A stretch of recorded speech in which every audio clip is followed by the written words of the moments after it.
बिस्मिल्लाहिर्रहमानिर्रहीम। अस्सलाम वालेकुम।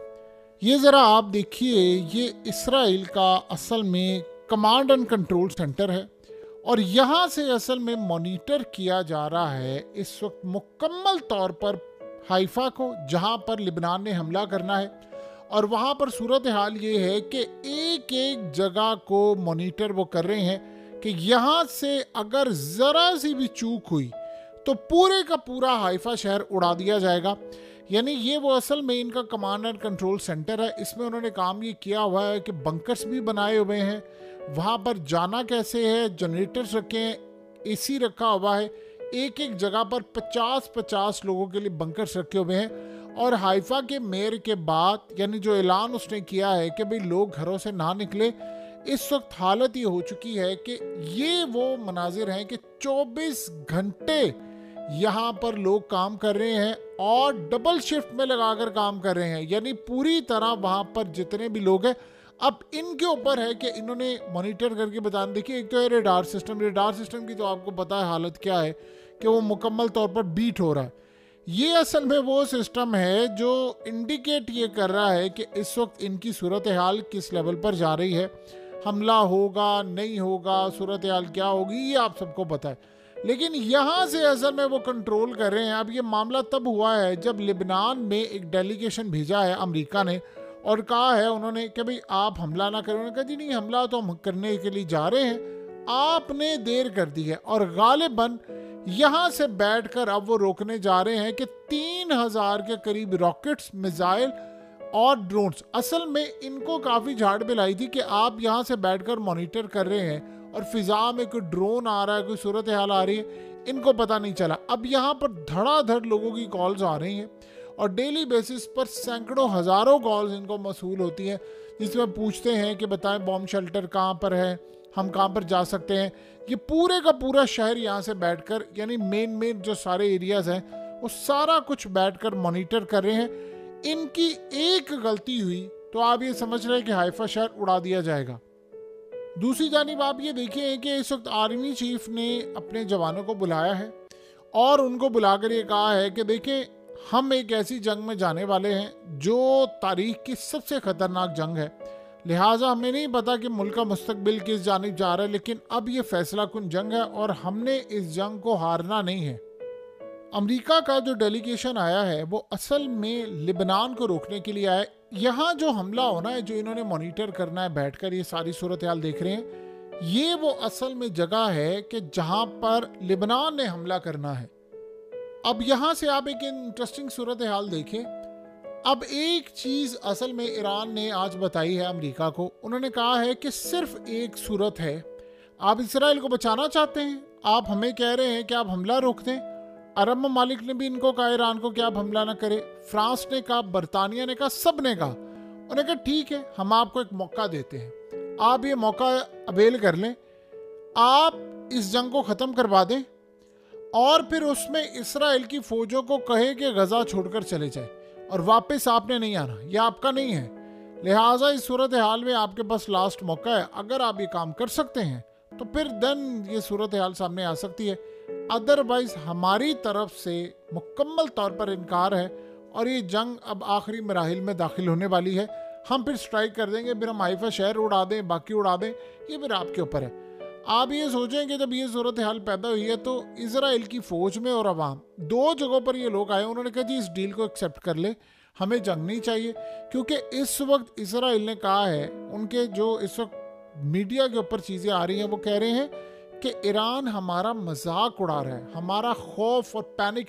यानी आप ये सोचें कि ये जो जनाब हैं ये बता रहे हैं ये सारी सूरत हाल कि हम कमांड एंड कंट्रोल में कैसे काम करते हैं, वहाँ पर हालत ये उनकी हो चुकी है कि 24/7 काम चल रहा है और एक एक सेकंड एक एक चीज़ को मॉनिटर किया जा रहा है। उसके बावजूद लिबनान और हिजबुल्लाह के मिसाइल जो हैं वो यहाँ पर आ गए हैं और ड्रोन्स आए हैं और ये उनको रोक नहीं पाए। ये इतना बड़ा उनके लिए झटका। वो कह रहे हैं कि अगर यहाँ से ड्रोन मिस होकर चला गया, स्वाम ड्रोन्स, अगर उन्होंने 500 या 1000 के करीब डेली बेसिस पर मारने शुरू कर दिए, सिर्फ 6-7 दिन भी अगर आप मारे तो आप सोचें मामला किस तरफ चला जाता। नेतन्याहू ने कह दिया है नहीं, ये हमारे पुरखों की निशानियों का वक्त है। इस सारी सूरत हाल में आप भूल जाए, उसने कहा कि जब तक हमास का आखिरी बंदा भी जिंदा है, उसका कोई सपोर्टर भी है, मैं ये जंग नहीं रोकने वाला और ये जंग मैं आखिरी दम तक लेकर जाऊंगा।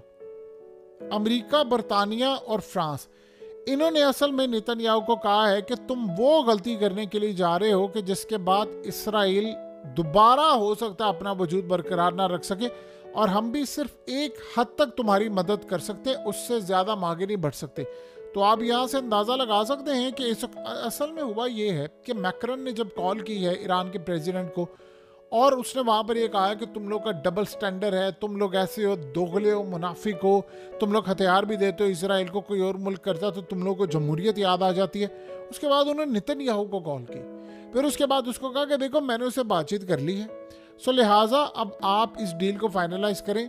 उसने कहा जो भी शराइत होंगी आपको यहाँ से अपनी फौजें निकालनी पड़ेंगी। यहाँ तक इवन के कहा है मैक्रन ने और इन सब ने, उन्होंने कहा है कि आपने अपना बदला लेना था, आपने ले लिया इस्माइल हानिया को मारकर, अब आपके हाथ में। जैसे मिसाल के तौर पर कल बरतानिया के जो प्राइम मिनिस्टर है उसने कॉल की जब ईरान के प्रेसिडेंट को, तो उसने सिंपल सी ये बात की, उसने कहा अब आपके हाथ में है कि दुनिया तबाह होगी, हम आलमी जंग की तरफ जाएंगे, पूरा वर्ल्ड बर्बाद होगा या कुछ होगा। उसने कहा ठीक है, अगर आप ये काम कर रहे हैं तो फिर हमारी तरफ से एक तो बड़ी बेइज्जती की कि आप लोगों का रवैया वेस्ट का खास तौर पर ये है, लेकिन उसमें एक चीज़ कही कि ठीक है आप लोग ये काम कर लें कि आप लोग यहाँ पर एक डील जो फाइनलाइज करवा दे, इसराइल की फौजें निकलवा दे। उन्होंने कहा कि हम जितनी हद तक हो सके कोशिश करेंगे। अब आप ये सोचें कि सारे सिनेरियो में इस वक्त इसराइल के अंदर जो इनकी गवर्नमेंट में बैठे हुए लोग हैं वो कह रहे हैं कि प्रॉक्सीज को आप छोड़ दें, जितनी जल्दी हो सकता है ईरान के ऊपर उसकी न्यूक्लियर फैसिलिटीज़ को तबाह करने के लिए बड़ा हमला कर दें, क्योंकि इस सारे सिनेरियो में असल में इसराइल ने अमेरिका को ये बात बताई है। उसने कहा कि ये डील शील ये सारी चीज़ें भूल जाओ, तुम्हें पता है कि हम लोग ईरान के एटमी प्रोग्राम की वजह से जंग करना चाह रहे हैं, और अगर ईरान का एटमी प्रोग्राम नहीं बढ़ता आगे तो फिर तो चले समझ आते हैं वो आखिरी दम तक पहुंचे हुए हैं, तो लिहाजा जंग बंद करने का तो सवाल ही पैदा नहीं होता। अब रूस की जानिब से जो हथियार जो चीज़ें पहुंचाई गई हैं वो असल में इसीलिए पहुंचाई गई है कि इनके जो F-35 आने हैं उनको वो किसी तरह टारगेट कर सके, उनको वो किसी तरह डिटेक्ट कर सके। अभी तक ये बात कंफर्म नहीं है कि क्या रूस के पास ऐसी टेक्नोलॉजी है जो उन्होंने ईरान को दे दी है कि आप इसको इस्तेमाल करें और इनकी तबाही करें। ये एक बहुत बड़ा चैलेंजिंग टास्क है जो यहाँ पर देखने वाला है। देखिए इन्होंने असल में प्लान ये किया है कि हम ईरान के ऊपर जाकर हमला करें। जब उन्होंने हमला करना है तो इन्होंने आगे प्लान किया है कि हमने इसराइल के कई शहर तबाह करने हैं, यानी इलाद करना है, तिल अवीव करना है, यरूशलेम के कुछ हिस्सों के ऊपर भी उन्होंने कहा है कि हमने बड़ी तबाही फेरनी है, और इसके अलावा दीगर जगह जो हैं उनके ऊपर भी हमने हमला करना है। यानी ख़ास तौर पर आप यहाँ से अंदाज़ा कर लें ये जो सारी सिटीज़ हैं इसराइल की, उनको टारगेट करने के साथ साथ इन्होंने प्लान ये किया है कि हमने डिमोना को बीट करना है। आपको पता है कि आज ईरान ने अपनी जो एयर स्पेस है उसको बंद कर दिया है और कहा है कि हम फाइनल मोमेंट्स की तैयारी करें, और इन सबको वेस्ट को सबको कह दिया है कि आपके पास चंद घंटे हैं, आप ये फैसला करके बता दें कि हमने क्या करना है। उधर आप ये देखें कि इन लोगों का काम, इन्होंने मुसाद के चीफ को और पता नहीं किस किस को इन्होंने आगे बढ़ाया है और कहा है कि जी आप लोग जाएं और जाकर डील को फाइनलाइज करने की बात करें। लेकिन एंड के ऊपर ना तो इन्होंने डील करनी है, ना इन्होंने गजा की जंग बंद करनी है, ना कुछ करना है। और एक ही बात एंड के ऊपर कह रहे हैं। नेतन्याहू को आप देखें ज़रा, उसकी नई शराइत सामने आई है। कहता है कि गजा अब हमारे हवाले होगा, वहाँ पर कैंपेन चला रहे हैं कि हमने $5 अरब वहाँ पर देना है, हम इसकी कंस्ट्रक्शन करेंगे इनको कि यहाँ से निकलें। अब आप बताइए कि इस सारी सूरत हाल में ऐसा मामला हो तो आपकी डील कैसे हो सकती है। और दूसरी जानिब अब ये देखिए कि ईरान के अंदर आज गालिबन खबर आई कि साइबर हमला है, ये करने जा रहे हैं ईरान के ऊपर मजीद स्ट्राइक, साइबर हमले भी करेंगे, स्ट्राइक भी करेंगे, यानी उनका बैंकिंग सिस्टम सारा तबाह करने जा रहे हैं। एक दफ़ा आपको याद होगा कि इन्होंने हमला किया था, ईरान के अंदर पेट्रोल मिलना बंद हो गया था, यानी तकरीबन 70% ईरानी जो सिस्टम था वो पूरी का पूरा इन्होंने तबाह कर दिया था कुछ अरसे के लिए।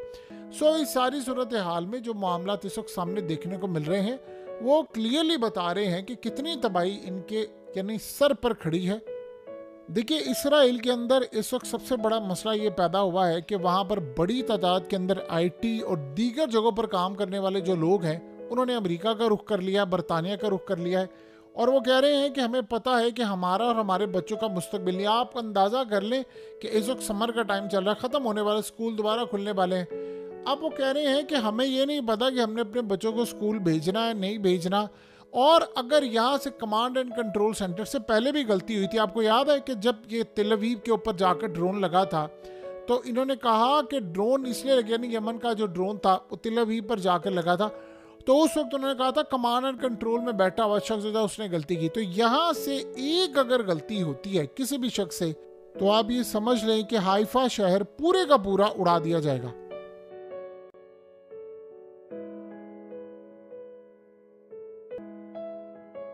हकीकत टीवी को सब्सक्राइब करना मत भूलें, वीडियो को लाइक करें, शेयर करें और कमेंट सेक्शन में अपनी राय का इजहार ज़रूर करें।